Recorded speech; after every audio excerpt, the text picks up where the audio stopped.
O Zelensky falando que houve um impacto muito destrutivo nas proibições de importação de grãos ucranianos por vários países europeus, lembrando que essas proibições elas foram decretadas com base em quê? Com base no fato de que estariam prejudicando os preços domésticos das outras nações. Mas ele reclamou hoje, não é? Ele reclamou, nessa sexta-feira, ele reclamou para o presidente do Conselho da União Europeia, para o Charles Michel, e disse que isso aí violaria o chamado acordo de associação, não é? Que existe entre a Ucrânia e a União Europeia, e, segundo o Zelensky, isso daria uma esperança perigosa ao Kremlin.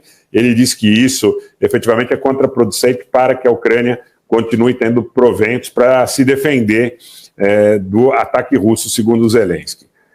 O Zelensky também falou, como segundo ponto, que é mais urgente do que nunca a entrega de aeronaves modernas, reivindicou de novo os F-16, disse que isso em função dos ataques de mísseis da última madrugada, da madrugada dessa sexta-feira, não é?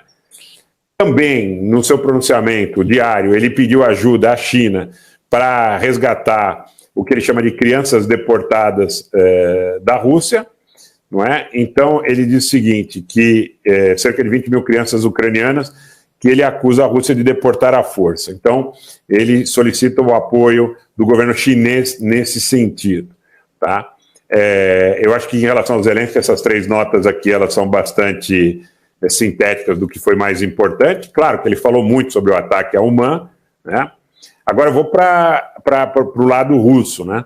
As autoridades de Donetsk, que vocês sabem, recentemente foi anexado pelo presidente Putin ao território russo, a República de Donetsk, então, no Donbas, reclamam que os ucranianos teriam feito um bombardeio contra um micro-ônibus que teria matado 9 pessoas. Então, hoje houve uma declaração da República Popular de Donetsk dizendo que 9 pessoas foram mortas em um bombardeio das forças ucranianas na cidade de Donetsk.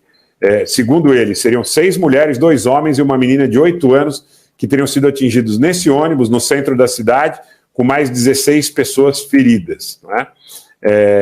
Canais russos publicaram essas informações com vídeos, fotos e inclusive grandes danos não só ao micro-ônibus, mas à área do entorno também. Eles reclamaram que os ataques também poderiam ter sido feitos com projéteis de 155 milímetros, que vocês sabem são bastante destrutivos e que teriam visado o distrito central de Petrovsk, não é? Eles dizem que esse ataque foi absolutamente, eles chamam de um ataque terrorista, porque eles dizem que o ataque não visou nenhum objetivo militar e acertou um micro-ônibus com civis, né? Então, essa alegação dos russos de Donetsk nesse contexto da guerra na Ucrânia. Quero lembrar também que os russos denunciam os ataques ucranianos contra as regiões contíguas, ali, as regiões de fronteira próximas a Belgorod. Os russos reclamam bastante que os ucranianos estariam fazendo ataques contra essas áreas residenciais e essas áreas residenciais também estariam sendo atingidas a esmo pelas forças ucranianas, tá? Então, César Augusto diz aqui, olha, esse ataque ao micro-ônibus indica que a Ucrânia está bem armada novamente. E o Marcelo, claro, da Luz, boa noite, Marcelo, seja bem-vindo, aqui eu quero agradecer. Ele diz aqui, boa noite, Rogério, cheguei agora falando na Ucrânia, estou com muito medo com essa ofensiva da Ucrânia, pois poderá balançar a cadeira de Putin e levar ele a tomar uma atitude nuclear. Eu li para vocês a declaração do Reznikov, né? A brifada aí do Reznikov.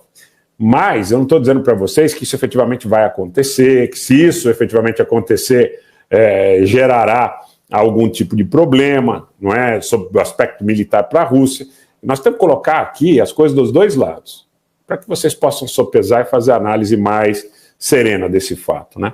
E o que o Elígio está falando, Elígio, eu concordo com você. Nos canais abertos só há uma verdade, a narrativa do outro lado não existe. Isso é muito ruim, porque inclusive descredibiliza o canal. Quando o canal, seja ele qual for, quando o canal, com muita ênfase, tem uma atitude preconceituosa em relação a algum tema, ele acaba perdendo por si a credibilidade e vai se esvaziando, né? E vai se esvaziando.